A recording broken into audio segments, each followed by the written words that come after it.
ನಾವ್ ಈ ವಿಡಿಯೋದಲ್ಲಿ ಒಂದು ಪ್ರಮೇಯನ ಪ್ರೂವ್ ಮಾಡ್ತಿದೀವಿ. ಆ ಪ್ರಮೇಯ ಯಾವ್ದಂತ ಹೇಳಿದ್ರೆ, ಒಂದೇ ವೃತ್ತದ ಸಮಾನ ಜಾಗಗಳು ವೃತ್ತ ಕೇಂದ್ರದಿಂದ ಸಮಾನ ದೂರದಲ್ಲಿ ಇರುತ್ತವೆ.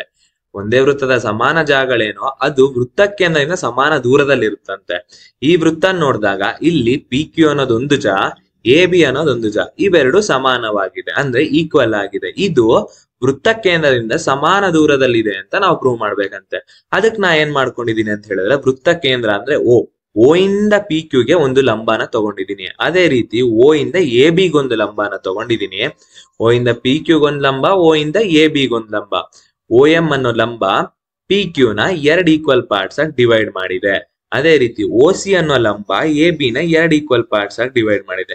ಇದನ್ನ ತಲೆಯಲ್ಲಿ ಇಟ್ಕೊಳ್ಳೋಣ, ಇದ್ರ ಬಗ್ಗೆ ಆಮೇಲೆ ಮಾತಾಡೋಣ. ನಾವು ಲಂಬನ್ ಯಾಕೆ ತಗೊಂಡ್ವಿ ಅಂತ ಹೇಳಿದ್ರೆ, ಒಂದು ಪಾಯಿಂಟ್ ಇಂದ ಒಂದು ಲೈನ್ ಗಿರೋ ಅತಿ ಕಡಿಮೆ ದೂರನ ನಾವು ಲಂಬದಿಂದ ಕವರ್ ಮಾಡ್ತೀವಿ. ಮತ್ತೆ ನಮ್ಗೆ ಏನ್ ಗೊತ್ತು, ಈ ವೃತ್ತದಿಂದ ನಮ್ಗೆ ಪಿ ಕ್ಯೂ ಅನ್ನೋದು ಎ ಬಿಗೆ ಈಕ್ವಲ್ ಅಂತ ಗೊತ್ತು. ನಾವೇನ್ ಪ್ರೂವ್ ಮಾಡ್ಬೇಕಂತ ಹೇಳಿದ್ರೆ, ಓ ಎಂ ಅನ್ನೋದು ಓ ಸಿ ಗೆ ಈಕ್ವಲ್ ಅಂತ ನಾವು ಪ್ರೂವ್ ಮಾಡ್ಬೇಕು. ಮತ್ತೆ ವೃತ್ತಕ್ಕೆ ಬರೋಣ. ಇಲ್ಲಿ ಯಾವುದಾದ್ರೂ ಎರಡು ಲೈನ್ ಜಾಯಿನ್ ಮಾಡಿ ಎರಡು ತ್ರಿಭುಜ ಬರೋ ತರ ಮಾಡ್ಕೊಳ್ಳೋಣ. ಯಾಕೆ ತ್ರಿಭುಜ ಬರೋ ತರ ಅಂತ ಹೇಳಿದ್ರೆ, ಈಗ ಓ ಕ್ಯೂ ಅನ್ನೋದು ಓ ಬಿಗ್ ಜಾಯಿನ್ ಮಾಡಿದೀನಿ, ಎರಡು ತ್ರಿಭುಜ ಬಂದಿದೆ. ಯಾಕೆ ತ್ರಿಭುಜನೇ ಫೋಕಸ್ ಮಾಡ್ತಿದೀನಿ ಅಂತ ಹೇಳಿದ್ರೆ, ಹಿಂದಿನ ಪ್ರಮೇಯಗಳೆಲ್ಲ ನೋಡ್ಬೋದು, ಎರಡು ತ್ರಿಭುಜ ತಗೋತಿದ್ವಿ, ಒಂದಕ್ಕೊಂದು ಸರ್ವಸಮಾನವಾಗಿದೆ ಅಂತ ತೋರಿಸ್ತಿದ್ವಿ. ಅದ್ ಸರ್ವಸಮಾನವಾಗಿದೆ ಅಂತ ತೋರಿಸ್ಬಿಟ್ರೆ ಅದರ ಅನುರೂಪ ಭಾಗಗಳು ಸಮಾನವಾಗಿರುತ್ತೆ. ಆಗ ನನಗೆ ಓ ಎಂ ಅನ್ನೋದು ಓ ಸಿಗೆ ಈಕ್ವಲ್ ಅಂತ ಈಸಿಯಾಗಿ ಬಂದ್ಬಿಡುತ್ತೆ. ಈಗ ಎರಡು ತ್ರಿಭುಜಗಳಿದಾವೆ. ಓ ಎಂ ಕ್ಯೂ ಅನ್ನೋದು ಒಂದ್ ತ್ರಿಭುಜ, ಓ ಸಿ ಬಿ ಅನ್ನೋದು ಒಂದ್ ತ್ರಿಭುಜ. ಇಲ್ಲಿ ರಚನೆಯಿಂದ ಕೋನ ಎಂ ಅನ್ನೋದು 90 ಡಿಗ್ರಿ ಆಗಿರುತ್ತೆ. ತ್ರಿಭುಜ ಓ ಎಂ ಕ್ಯೂ ಮತ್ತೆ ಓ ಸಿ ಬಿ ಇದೆ. ಇಲ್ಲಿ ಕೋನ ಎಂ ಮತ್ತೆ ಕೋನ ಸಿ ಅನ್ನೋದು 90 ಡಿಗ್ರಿ ಆಗಿರುತ್ತೆ. ಹಾಗಾಗಿ ಈ ತ್ರಿಭುಜಗಳು ಲಂಬ ಕೋನ ತ್ರಿಭುಜಗಳಾಗಿರುತ್ತೆ.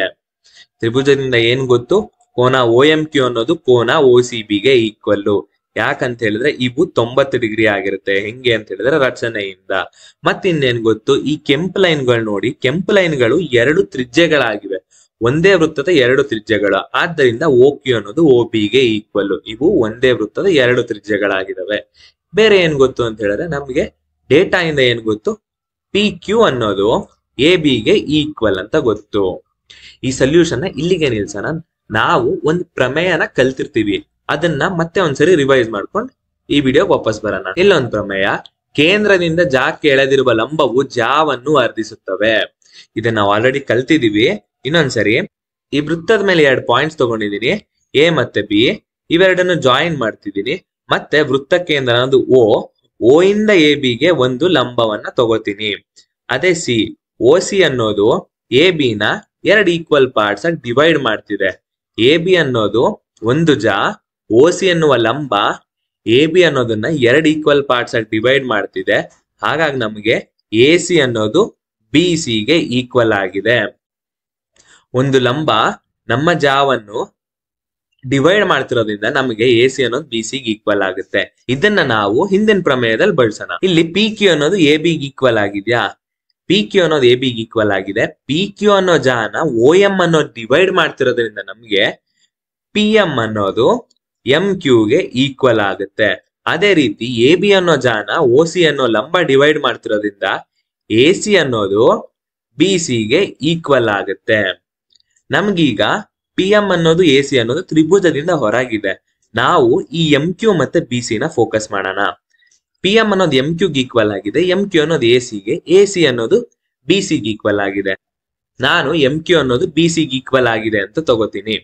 ಎಂ ಕ್ಯೂ ಅನ್ನೋದು ಸಿ ಬಿಗೆ ಈಕ್ವಲ್ ಆಗಿದೆ. ಹೆಂಗೆ ಅಂತ ಹೇಳಿದ್ರೆ, ಕೇಂದ್ರದಿಂದ ಜಾಕ್ಕೆ ಎಳೆದಿರುವ ಲಂಬವು ಜಾವನ್ನು ವರ್ಧಿಸುತ್ತದೆ.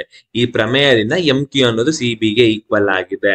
ನಮಗೆ ಈಗ ಟ್ರಯಾಂಗಲ್ ಓ ಎಂ ಕ್ಯೂ ಅನ್ನೋದು ಟ್ರಯಾಂಗಲ್ ಓ ಸಿ ಬಿಗೆ ಸರ್ವಸಮಾನವಾಗಿದೆ ಅಂತ ಗೊತ್ತಾಯ್ತು. ಸರ್ವಸಮಾನ ತ್ರಿಭುಜದ ಅನುರೂಪ ಭಾಗಗಳು ಸಹ ಸಮಾನವಾಗಿರುತ್ತೆ.